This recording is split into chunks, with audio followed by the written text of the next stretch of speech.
오늘도 클릭해주셔서 감사합니다. 구독과 좋아요 부탁드립니다. 우크라이나 전쟁은 역사상 첫 드론 전쟁이다. 드론 전문가인 페인 그린우드의 발언입니다. 지난해 2월 24일 러시아의 푸틴 대통령의 특별 군사작전 개시 명령으로 촉발된 우크라이나와 러시아 간 전쟁은 전쟁의 수행 개념과 전투 방식에 대한 패러다임에 있어 상당한 변화를 가져왔습니다. 대표적으로 꼽히는 것이 바로 드론인데요. 드론은 이제 현대전의 핵심 병기로 떠오르고 있으며 러우 전쟁에서 드러난 무인 드론의 수많은 활약상은 이미 충분히 전 세계를 놀라게 했고 또 경각심을 일으키기에 충분했습니다. 전력상 열세로 평가받고 있는 우크라이나는 드론이 가진 은밀성과 가성비를 활용해 러시아 전차 부대를 초토화시키는 등 비대칭 전력 무기로 적극 활용하고 있는데요. 특히 최근에는 육지와 공중에서뿐만 아니라 해상에서도 드론을 활용해 러시아 흑해함대를 견제하고 있습니다. 이렇다 할 해군 전력이 없는 우크라이나는 무인 자폭 수상 드론을 통해 러시아 대형 군함을 타격하고 있는데요. 작년 10월에 발생한 수상 드론의 교전 모습을 보면 빠른 속도와 작은 크기 덕분에 헬기 기총 사격을 유유히 회피하면서 세바스토폴 군항을 성공적으로 타격하는 데 성공하였고, 또한 지난 24일에는 러시아 정보 수집파 이반 크루스가 보스포루스 해협에서 작전하는 중 우크라이나의 수상 드론에 의해 심각한 파손을 입는 사건도 발생했습니다. 자폭 드론 특성상 타격 이후에 피해를 확인할 수 없었는데 일반인이 촬영한 영상에서 이반 크루스 함에서 일어난 화염과 연기를 통해 그 피해 규모를 확인할 수 있었죠. 한 가지 흥미로운 점은 외신을 통해 우크라이나 수상 드론의 작전 반경이 공개되었는데 무려 550km로 상당히 멀리 이동할 수 있었다는 것입니다.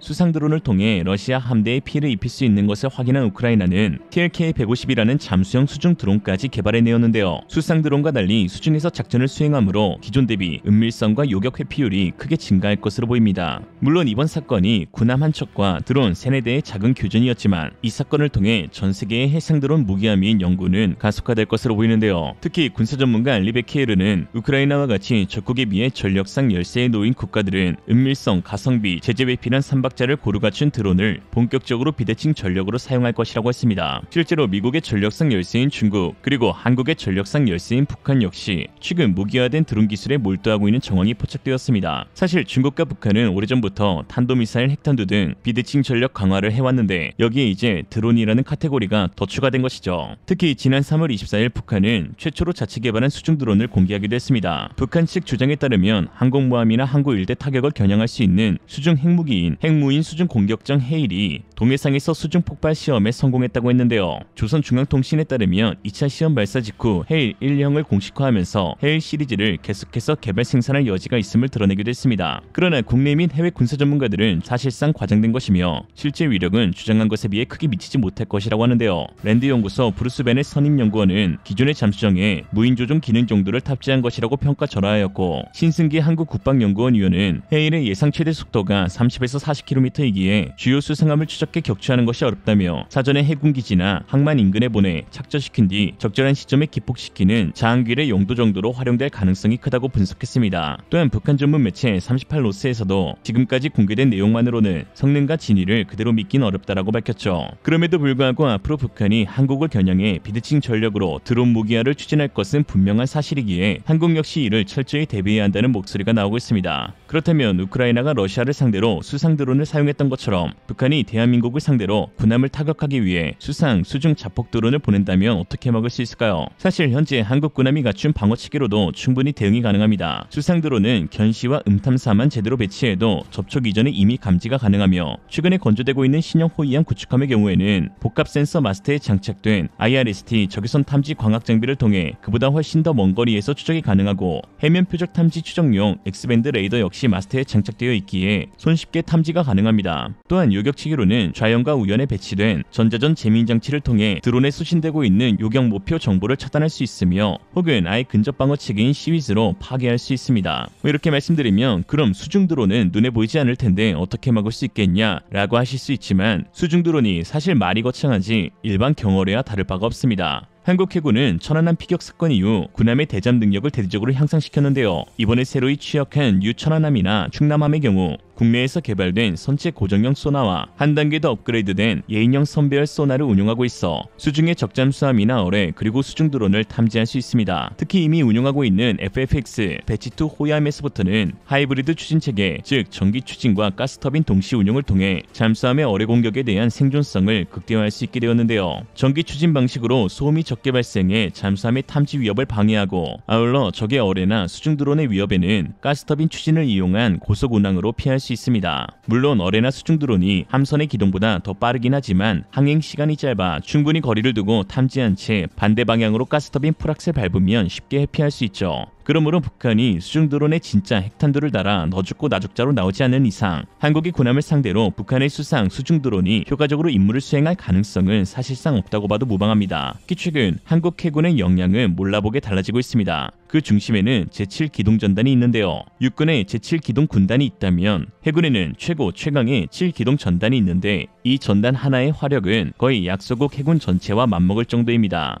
2025년에는 기동함대 사령부로 확대 개편되어 북한 해군은 당연지사 중국과 일본에도 밀리지 않는 최강의 해군 전투사령부가 탄생하는데요. 부대 휘장도 무려 거북선이 그려져 있으니 주변국들이 PTSD를 일으키기에 충분하죠. 제7기동전단에는 광개토 대왕급 세척을 제외한 충무공 이순신급 6척과 세종대왕급 세척이 모두 7전단에 배치되어 있어 제1, 2, 3함대의 전력을 압도하는 해군의 주력부대로 불립니다. 제7기동전단의 군함에만 함대공 미사일 432발, 대함미사일 96발, 그리고 중국과 러시아, 일본 및 북한 전역을 사정거리에 들 수 있는 함대지 순항 미사일 192발로 중무장해 주변국에 대한 실질적인 억지력을 작용할 수 있는데요. 여기에 2030년 중반까지 정주대왕급 세척 KDDX 6척의 전력화를 통해 기동함대를 구성하는 구축함 18척을 확보하게 됩니다. 세계 어느 국가도 감히 쉽게 볼 수 없는 최강의 해군 부대가 등장하는 것이죠. 한국 해군을 북한 해군과 비교하면 비교가 미안할 정도로 압도적인 전력차가 존재하는데요. 북한은 만재 2,000톤이 넘는 군함이 없고 그저 만재 1,000톤대 군함 7대가 전부이며 A사 레이더는 당연지사 CIWS나 수직발사체계 VLS 한 셀도 보유하고 있지 못합니다. 주력인 낮은급 사진 한 장으로 이 모든 것이 설명이 되죠. 한국이 지난해 진수한 정주대왕함 한 척은 무려 12,000톤으로 이 한 척의 군함이 북한 동해함대와 서해함대를 몰살시킬 수 있습니다. 특히나 한국 해군은 화력에 매우 진심인데요. 호위함인 충남함에도 VLS 16셀을 구축했는데 앞으로 보유하게 될 모든 함선의 VLS 수를 합치면 무려 1640개의 VLS를 가지게 됩니다. 즉 괴물로 불리는 현무 미사일이 동시에 1640발 발사되어 하늘을 수놓으면서 떨어질 수 있다는 것이죠. 더구나 북한은 대한미사일이 없다시피 한데 고정된 지상 표적을 타격하는 탄도미사일은 어느 정도 기술력을 갖췄다는 평을 듣지만 움직이는 이동 표적을 타격하는 것은 난이도에 있어서 차원이 다른 문제이기에 마음속에 대함 순항 미사일조차 보유하지 못한 북한은 대함 탄도탄을 꿈에도 못 꾸고 있습니다. 초기 유도에 필요한 액티브 레이더나 종말 유도에 필요한 IR 시커 같은 첨단 기술이 없기 때문이죠. 이에 북한이 미사일로 계룡대는 타격할 수는 있어도 한국 7기동전단을 타격하지 못한다는 말이 나오고 있는 것입니다. 이런 상황 가운데 미래 해군 전력의 핵심으로 불리는 KDDX가 올해 6월 한국 매덱스를 앞두고 조금씩 정보가 공개되고 있습니다. KDDX는 한국의 차기 구축함 사업으로 만재 배수량 8,000톤의 준 이지스 구축함입니다. 선체부터 전투체계, 다기능 레이더를 비롯 각종 무장까지 모두 국내 기술로 건조되는 첫 국산 구축함인데요. 한국이 건조한 군함 중 역대 최대 국산화율을 자랑하는 군함입니다. 사실 한국에서는 만재 1만 톤의 세종대왕함, 만재 12,000톤의 정주대왕함을 이지스함으로 지칭하고 있기에 상대적으로 적은 톤수인 KDDX를 준 이지스함이라고 부르지만 그 능력만 놓고 보면 사실 그냥 이지스함입니다. 이지스함을 정의하는 것은 고성능 레이더와 중장거리 대공유도 미사일을 이용해 적 비행 무기에 대응하는 통합 전투 체계를 갖췄는지에 대한 여부로 나뉘어지는데요. 배수량은 딱히 상관이 없습니다. 미국의 이지스함인 알레이버크급 플라이트 1의 만재 배수량은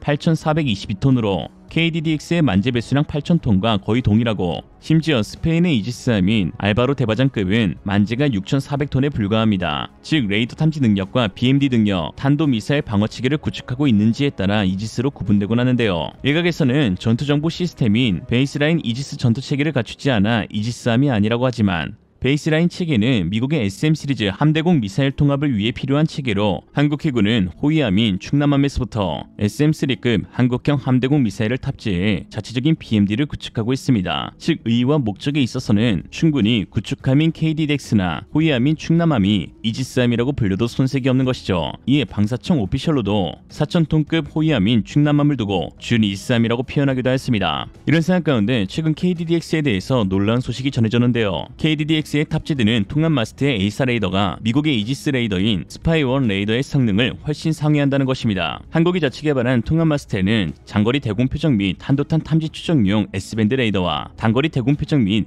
해면 표적 탐지 추적용 X밴드 레이더 2개가 동시에 운용되는 듀얼밴드 다기능 레이더가 장착되는데요. 한눈에 봐도 레이더가 상당히 크고 최신 기술이 적용되었다는 것을 느낄 수 있는데, 특히 레이더 소자에 차세대 전력 반도체 소재인 지라갈륨으로 제작하여 이지스 레이더 스파이1 소자인 갈륨 비소 대비 32배에 해당하는 민감도를 가지고 있으며 신호 잡음비 이득이 15dB 가량 향상되어 수평 스캔을 기존 숫자보다 5배 빠른 1초 내로 가능하게 되었습니다. 단 9개의 모듈만으로도 스파이1과 같은 성능을 발휘할 수 있고 가격은 기존 소자의 66% 수준이죠. 최근 이러한 레이더를 통합한 마스터의 실물이 공개되기도 했는데 바로 신형 호위함인 충남함에 탑재된 것입니다. 그리고 여기서 한 가지 놀라운 사실이 드러났죠. 충남함의 함정전투 체계 영상을 소개하는 장면에서 레이더 반경 최대선에 256이라는 숫자가 적혀 있었는데, 이는 로티컬 마일 단위로 256 노티컬 마일은 474km에 달해 레이더 탐지 거리가 약 500km에 달한다는 것을 알 수 있었습니다. FFX3급인 충남함의 레이더가 2m 바이 2m 정도이고 KDDX의 레이더는 그 2배로 알려져 있기에, 즉 KDDX의 레이더 탐지 거리가 세계 최고 수준에 도달한다는 것을 알 수 있었죠. 참고로 미국 이지스함에 탑재된 스파이1은 갈륨 비소 소자를 사용한 페이사 레이더로 해상 탐지 거리는 320km로 알려져 있습니다. 한국이 중국과 일본 등 주변국과 비교해 수에서는 밀릴 수 있으나 한국의 호위함은 주변국의 구축함 수준으로 대당 질적 우위는 비교할 수 없을 만큼 뛰어나다고 할 수 있습니다. 3000톤급 호위함이 BMD가 가능하다는 걸로 이미 끝났죠. 이러한 한국 군함의 질적 우위, 미친 화력, 첨단 장비는 중국 내에서도 크게 화제가 되고 있는데요. 중국 소호닷컴에서는 한국의 충남함을 보고 놀랍다는 반응을 보이며 중국의 054A형 역시 빠르게 개량해야 한다는 우려의 목소리를 내었습니다. 특히 내용을 보면 중국 언론이 비아냥되지 않고 위협이 된다라며 결론지었는데, 이는 상당히 이례적인 반응이죠. 내용은 다음과 같습니다. 충남함의 주력 무장은 선체 앞쪽에 배치된 16셀의 KVLS인데 한국은 MK41을 기반으로 이를 독자 개발했다. KVLS는 MK41보다 조금 크고 해군 함대공 미사일, 홍상어 대잠 어뢰, 해령 순항 미사일을 발사할 수 있다. 소형 군함에 미사일을 싣는 것은 러시아식인데 사실 충남함도 러시아에서 비롯된 부분이 일부 있다. 해군 함대공 미사일은 천궁 대공 미사일의 함재형인데, 천궁은 한국이 러시아에 9M96 대공 미사일을 도입하여 국내 생산한 것이다. 홍상어 대잠어뢰도 한국이 에스럴커레를 기반으로 한국이 독자 개발한 것인데 무게는 820kg의 고체 로켓 모터를 사용한다.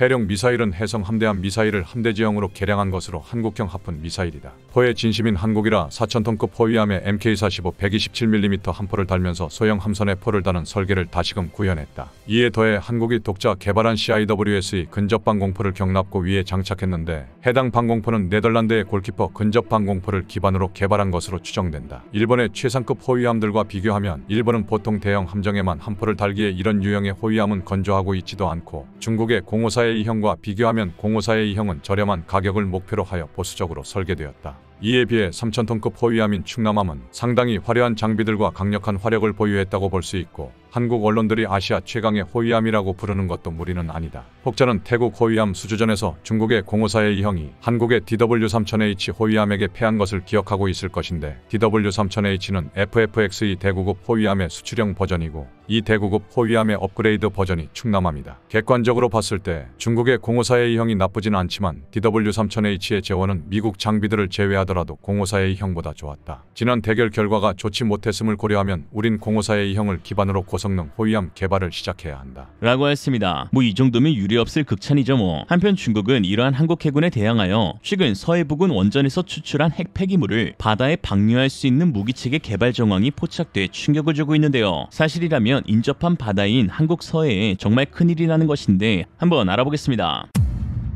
그만 알아보죠. 이생으로 리얼리즘이었습니다. 여러분의 생각은 어떠신가요? 현명하고 지혜로운 여러분의 의견을 지금 댓글에 남겨주세요. 감사합니다.